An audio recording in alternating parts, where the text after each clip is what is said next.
Coming up on Tacoma Report, city crews will be out on the roadways for Potholepalooza. Dr. Martin Luther King Jr. Community Service Awards nominations are now open. Come out to the annual Greek Festival for food, dancing, and fun. Mayor Victoria Woodards' final State of the City address is all about grit, growth, and gratitude. Fall is perfect hiking weather, and Parks Tacoma has many events to get you and your family outdoors and moving. And we'll talk with Shellie Willis from Workforce Central. Those stories and more coming up on Tacoma Report.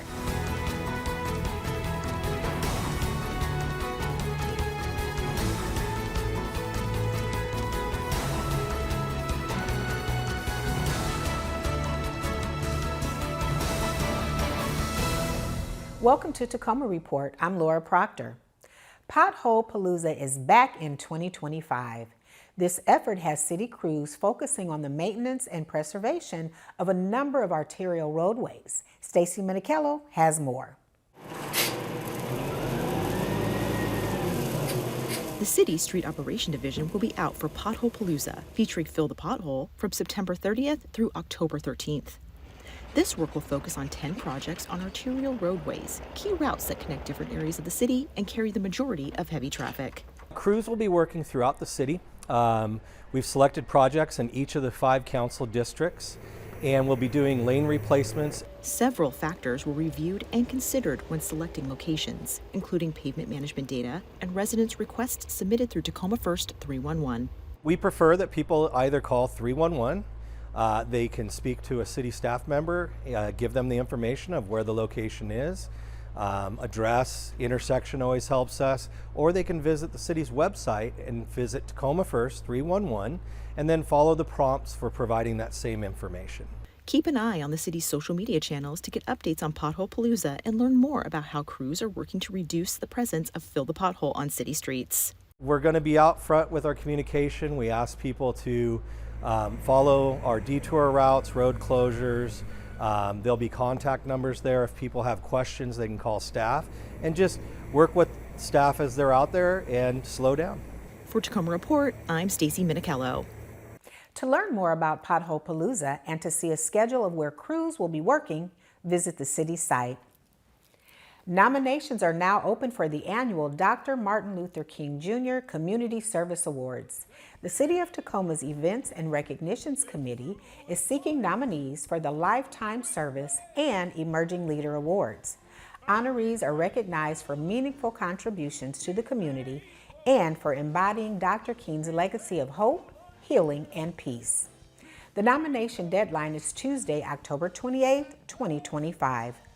The celebration will be held in January 2026 at the Greater Tacoma Convention Center and features live performances, a community outreach fair, and more. Submit nominations online at tacomavenues.org/MLK Celebration. Construction is still underway on the I-705 Stadium spur ramps to improve safety and extend the life of this vital connection between downtown Tacoma, Stadium Way, and Schuster Parkway. Crews are installing a new concrete overlay, upgrading bridge joints, and adding other safety features. Additional ramp deck repairs have pushed the reopening of the northbound ramps to late September or early October. Southbound ramps will close after the northbound ramps reopen and are scheduled to remain closed through early November. Detours are in place with current alternate routes for the northbound closure starting at the A Street exit, as well as the SR 509, South 21st, and Port of Tacoma exits. All work is weather dependent. For maps and updates, visit the city's website. Mayor Victoria Woodards will be delivering her final State of the City address on Thursday, October 2nd at 5 p.m. at her alma mater of Lincoln High School. The theme is grit, growth, and gratitude, and the event is free and open to the public, although tickets are required and can be reserved at tacoma.gov. The State of the City will also be available to watch later on TV Tacoma Channel 12, the city's website, and YouTube page. On October 3rd through the 5th, the Tacoma Greek Festival returns for its 62nd year. Come out to St. Nicholas Church to enjoy dancing, handmade Greek pastries, food booths, and more. Admission is free, but if you want to buy any food or treats, all point-of-sale transactions are cashless, and a portion of the proceeds will be donated to the Tacoma Rescue Mission. For more information, visit stnicholas.tacoma.org. Stewart Heights Skate Park is expanding. Parks Tacoma is building a new bowl to add on to the existing skateboard park at Stewart Heights. After collaborative conversations with the Tacoma skate community, a new bowl was determined as the best addition to expand the park skate area. Community members helped shape the design of the add-on and helped select the designer of the new bowl. This is the first skate project Parks Tacoma has undertaken since 2012, and construction is expected to be completed by winter. Fall is the perfect time to get out and explore nature throughout our city.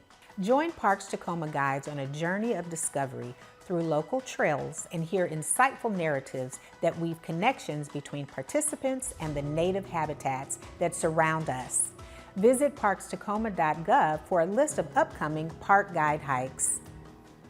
Coming up after the break, Shellie Willis from Workforce Central joins us to discuss their mission to bridge the gap between job seekers, employers, and community organizations to build a robust workforce throughout Pierce County.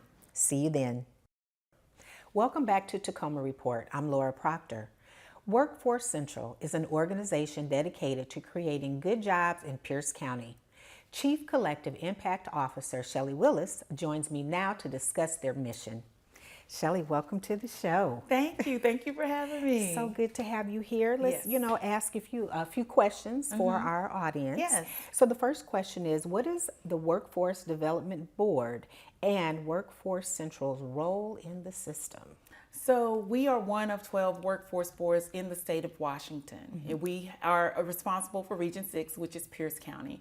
And our ultimate responsibility is to have strategic oversight of building connection between job seekers, employers, and community-based organizations. And it's really about being able to create opportunity and access for workforce development initiatives and create economic vitality here in Pierce County. Wonderful, wonderful. And so, Shellie, how did you design out the ecosystem that supports workforce initiatives? So, my role at the Workforce Board, at the Pierce County Workforce Board, Workforce Central, is to convene our partners. So our community-based organizations are partners that we work with, mandated, through funding. So bringing everyone together, really. Collective impact is about having a common agenda, a common goal, agreeing on it, defining it, and then putting it to action. We are the strategic backbone that gets that done. So we have multiple organizations in our ecosystem that work from our WorkSource Pierce locations. And so WorkSource is a location, it's a brand, it's a connection point. And that is where you walk in, you don't know who's assisting you, but there's someone there to assist employers. There's someone there to assist job seekers and training and education opportunities. So the goal ultimately is the ecosystem in and of itself. There's always some intersectionality. There's always a way to connect the dots on what someone needs. And that ecosystem is vital to how we drive our workforce initiatives here in Pierce County. Okay, so you have the employers and you have the job seekers and bringing them together for one common goal. Yes. Wonderful, Yes. wonderful. So can you tell our viewers what impact has community engagement had in expanding access to the workforce system? So it's a rare thing that we were able to, as a workforce board, have a community engagement arm. It was very important to us that as a workforce board, we were able to expand our access in connection with community. And you can't assist someone if you don't necessarily know all the things that they need. You know, we often talk about barrier removals and things like that. But in order to address those needs, to get someone to self-sufficiency, to get them on a great career path, we need to come together and find out how we can address it and work in partnership. So it's a collaborative movement in the pathway forward. We work with over 80 organizations, agencies, and community-based organizations, connecting people to programs, whether that's for homelessness or whether that's to address meeting community members where they are ultimately, and just creating space where community engagement can happen, and we can bring those resources and connections and partnerships together and really have real conversations. The Community Engagement Task Force meets every other month. We're about to meet, I think, on September 18th. We'll be meeting, and we're really looking at social, economical, health, and wellness. And we're really just having good conversations to address the needs of not only the providers, but individuals themselves who need to know and understand how to navigate the system that we all, try to understand. So that is the coming together and impact that the Community Engagement Task Force makes. Okay. Now, Workforce WFC works directly with employers and small businesses in Pierce County. Tell us about the services you provide. So we work with local trusted organizations like Me Central and Black Collective to deliver services that assist businesses with licensure. They assist them with insurance and overall business structure, but also at the same time, we've been able to work through a grant that we received from the Community Reinvestment Fund through the Department of Commerce to provide over $1.6 million in assets to multiple small businesses with the assistance of organizations like the Black Collective and Me Centro. This has been a great journey, and if you visit our website, you'll be able to see videos that we've been able to do with the small businesses that and the assets that they've acquired through the grant, as well as job seekers and how the Community Reinvestment Fund assisted them as well. So there's different things that our business solutions provides, but I would say as a trusted source in the community, we had to connect with trusted sources so that we could facilitate and improve our economic vitality for them. Okay. And final question, Shellie, can you tell us about the in-demand sector roundtables that you facilitate? So our business solutions team facilitates those in-demand sectors. That's healthcare, construction, IT and technology.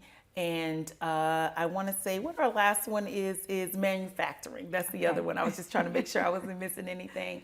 But those are led by our business solutions team, and it brings together those leaders in those industry sectors. They're in-demand sectors, and we really address their needs around talent and training, and how do we connect that. And that also brings in our community and technical colleges, who are also a vital partner. I don't want to miss that part. Yes. Everything we do, education and training, leads to employment, leads to economic vitality.